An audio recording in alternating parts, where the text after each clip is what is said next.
The gates of 5225 Figueroa Mountain Road creaked louder than expected the morning the Kalinskis arrived. It wasn't supposed to feel eerie, this was supposed to be a dream.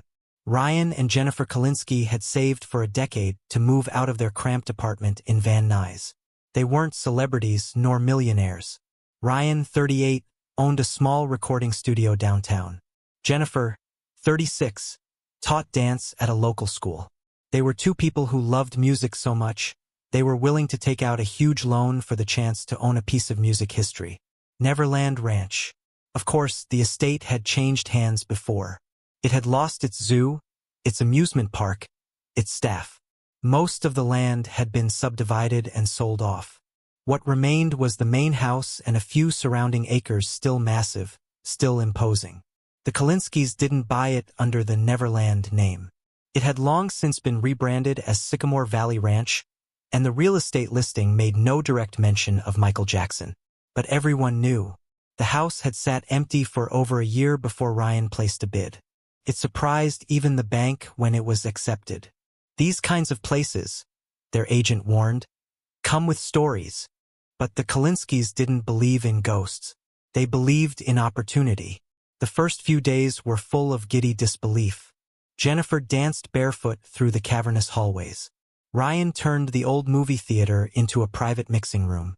They discovered faded footprints in the dusty wood near the grand staircase, likely from movers. They assumed. The estate still smelled faintly of sweet cologne and cedar. "Feels like someone just left," Jennifer whispered once, pressing her hand to the wall. "Like he's still here." Ryan laughed it off. But then the music started. First it was faint, a high-pitched hum, then a soft beat. A rhythm. It drifted from the west wing where Michael's old bedroom had been. One night, around 3 a.m., Jennifer heard what she thought was a child singing. She got up, heart pounding, and followed the voice barefoot across cold marble tiles. It led her to the old playroom at the back of the house. When she opened the door, the singing stopped. No one was there. "Maybe you were dreaming," Ryan offered, not unkindly. He hadn't heard anything. But 3 nights later, he did. This time it was loud music booming through the hallway speakers. Billie Jean. He bolted upright and grabbed his phone. It wasn't connected to anything. The house's old intercom system wasn't even operational. They checked the wires the next morning. Disconnected. "Maybe a surge?" the electrician said. Old systems sometimes store static charges. Could trigger playback. But Ryan wasn't convinced. Neither was Jennifer, who had started waking up every night at 2:26 a.m., always the same time. Not because of noise, but because of movement. She swore someone walked past their bedroom door. They installed cameras. The recordings showed nothing. But Jennifer kept seeing things. Shadows flitting across the hallway. A silhouette standing near the second-story window where Michael used to watch the sunrise. And once, the door to the master bathroom opened on its own right in front of her. Ryan didn't believe it until he saw a chandelier start to sway violently while he sat beneath it, completely alone. "It's like someone's still performing," he said one night. "Still rehearsing." Jennifer didn't answer. She was staring at the mirror. Her breath had left a message in the fog. "Don't forget the children. They found it by accident." Behind a linen closet, hidden behind drywall, was a narrow passage that led to a room they didn't know existed. It smelled like dust and perfume. The walls were lined with black velvet. In the center stood an ornate chair facing a mirror, surrounded by candle stubs. Jennifer swore it looked like a shrine. There were notes pinned to the wall, scribbled lyrics, half-written apologies, letters never sent. One was addressed, "To the ones who cry in silence." Another simply read, "I can't rest until they forgive me." That night, Ryan was woken by the sound of tapping. Not random rhythmic, the beat of a foot, dancing. He walked downstairs to find lights flashing in sequence down the hallway. 1, 2, 3, 4, over and over again. It was a rehearsal cue. He turned the corner and stopped cold. There, at the far end of the hallway, stood a figure. A thin man, tall in silhouette. He wore a wide-brimmed fedora. His head tilted slowly, as if acknowledging him. And then he vanished. Ryan didn't tell Jennifer. Not that night. He didn't want to scare her. But she had already seen him. Jennifer started changing. She couldn't sleep, couldn't eat. She stood by the windows for hours, staring at the property as if waiting for someone to arrive. "He's still here," she whispered once. "But it's not just him. The place, it's full." They invited a friend, a psychic, though Ryan had always rolled his eyes at that stuff. Her name was Leanne. She didn't stay long. "I don't know who you think lived here," she said on her way out, pale and shaking. "But it wasn't just a man. This house carries grief like it's alive. The walls, they weep." That night, Jennifer danced in her sleep. Ryan woke to find her gliding across the room, arms outstretched, humming a lullaby. She had never sleepwalked before. When he touched her shoulder, she snapped awake with a scream. "I saw the children," she cried. "They were cold. They were asking him to stop." But he didn't know they were already gone. Ryan tried to calm her, tried to make sense of what was happening. They agreed to spend a few nights away, clear their heads. But the house didn't like that. When they returned, the door was open. Every light was on. The old movie projector had started playing on its own. It showed home footage of Michael, of children running through the fields, of shadows that moved too fast to be human. The final night was the loudest. Ryan woke to the walls, shaking, bass thumping through the floorboards. He ran to the theater, thinking something had activated the system again. But the screens were blank. Then he heard it. The unmistakable voice of Michael Jackson. Soft, mournful. "I didn't mean to become a ghost." It was coming from upstairs. He followed it to the old room behind the wall. Jennifer was there, already kneeling before the mirror. Tears streamed down her face. "There's a stage here," she said. "They're waiting for him." They never stopped. Ryan took her hand and said they were leaving. Now, he pulled her up, but the mirror behind her flickered. And in it, he saw the stage. Thousands of faces, in the dark. And Michael, center stage, arms out, frozen mid-dance. They left that night. They never returned. The estate was listed again a month later. No buyers came forward. Jennifer refuses to talk about it now. Ryan sold his studio. They moved out of Los Angeles altogether. Sometimes, though, on late nights, he'll hear music playing through the static of his radio. A soft beat, a distant voice. This is it. Don't forget to subscribe and like if you liked this story. They moved to Santa Barbara. Ryan and Jennifer, a modest house perched on a quiet hillside, far from the grandiosity of Neverland. But while the ranch was behind them physically, it hadn't really let them go. Jennifer no longer taught dance. Her movements had become cautious, reluctant, as if she were always aware of something just behind her shoulder. Her feet twitched sometimes in her sleep, like they were remembering steps she didn't choose.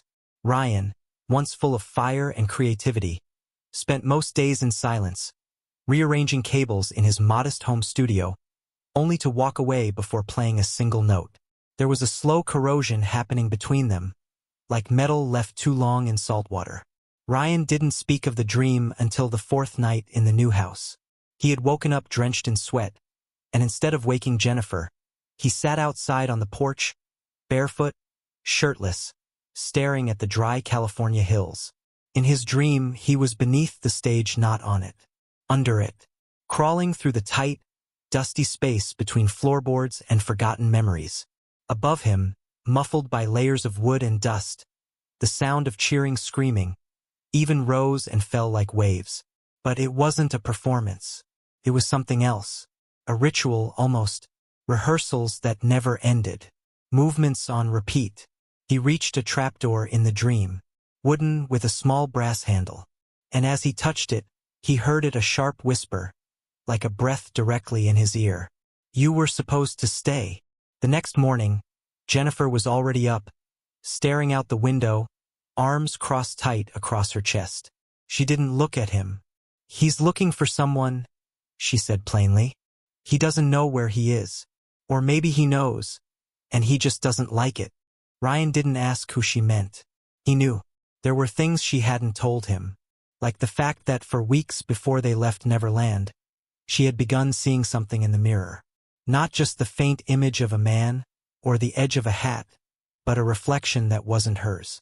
Her face, but changed eyes too wide, too hollow, skin pulled tight like a mask. And behind her, a dark room with a single spotlight overhead, always swaying, always flickering. Sometimes, she said, she could hear children laughing. But never joyfully. It was the kind of laughter that came from pain. It took 3 months before Ryan suggested they go back not to the house, but to the area. He framed it as closure, just to see it from the outside, just to prove to themselves that it was real, and more importantly, that it was past. Jennifer didn't speak on the drive up. They rode with the windows down, hoping the dry mountain air would keep the atmosphere light. But the moment they reached the long dirt path toward the entrance, something shifted. It was quiet. Not the peaceful kind of quiet, the sterile kind. Even birds refused to sing there. The gates were rusted shut, vines twisting up the blackened ironwork. The property looked untouched, abandoned. But Ryan could see it in Jennifer's eyes the moment she stepped out of the car. It wasn't empty. She walked toward the gate without hesitation, and for a moment, Ryan didn't follow. She touched the iron bar, gently, as if greeting something. Her breath caught. "There's music again," she said, voice thin, as though it might break. "Can't you hear it?" Ryan couldn't. Not at first. But when he stepped beside her, he heard it too, barely a hum. A throb of sound so low it felt like pressure in the chest more than something audible. A metronome, maybe, or a pulse. Steady. Rehearsed. Always in time. They didn't speak as they stood there, faces pale, hearts hammering. A breeze passed through, and with it, a sharp scent, sweet and artificial, like stage makeup, like cologne. Then the vines on the gate shivered. Ryan grabbed Jennifer's hand. "We shouldn't be here," but she didn't move. Her eyes were fixed on something ahead, past the driveway, past the sycamores. The front door of the mansion had opened on its own. He told himself they were just going to look, just for a moment, but it was a lie. Some part of them both had already decided they were meant to return. The house was darker than they remembered. The chandelier in the foyer hung low, like a throat clearing itself.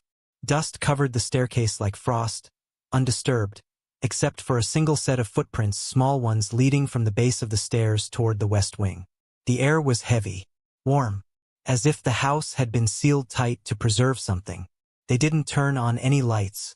The power was still off. But the music was louder inside. A low bass line, pulsing from behind the walls. No lyrics, no melody, just rhythm. The west hallway had changed. The paintings were missing. The mirror Jennifer once stood before was cracked clean down the middle.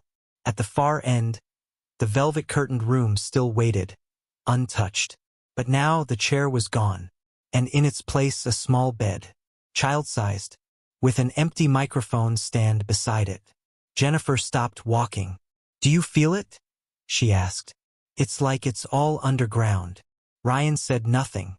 He could feel it too. Like the real house wasn't here, not above but beneath them. Humming, breathing, remembering. And somewhere beneath it all, a voice was rising. Not angry, not mournful, just exhausted. One more time. The floor beneath Ryan's feet shifted slightly. A vibration, a rehearsal cue. But this time he saw the trapdoor not in a dream, but right there, in the middle of the floor. Brass handle, dustless, waiting. Ryan reached for the brass handle slowly, as if expecting it to vanish under his fingertips. Didn't. The cold metal trembled slightly when touched, like it knew it was being found. The trapdoor opened without sound, revealing a narrow staircase spiraling into the dark, framed in concrete and old wood. Neither of them spoke. Neither turned back. Jennifer went first. The staircase wound downward, deeper than the house should have allowed. The air changed colder, laced with something dry and electric, like ozone before a storm. The walls were close, claustrophobic. They could hear it now with terrifying clarity, a stage beat counting time, echoing below, muffled by soil and memory. A steady 4-count loop, never breaking. At the bottom was a corridor. Narrow, walls lined with old studio foam and cables that looked organic now like roots. The carpet was threadbare, spotted with dark stains that looked recent. It was a studio or had once been, now corrupted by time and obsession. They stepped into the final room, and everything changed. The ceiling rose high, impossibly high, as if they had entered a concert hall beneath the earth.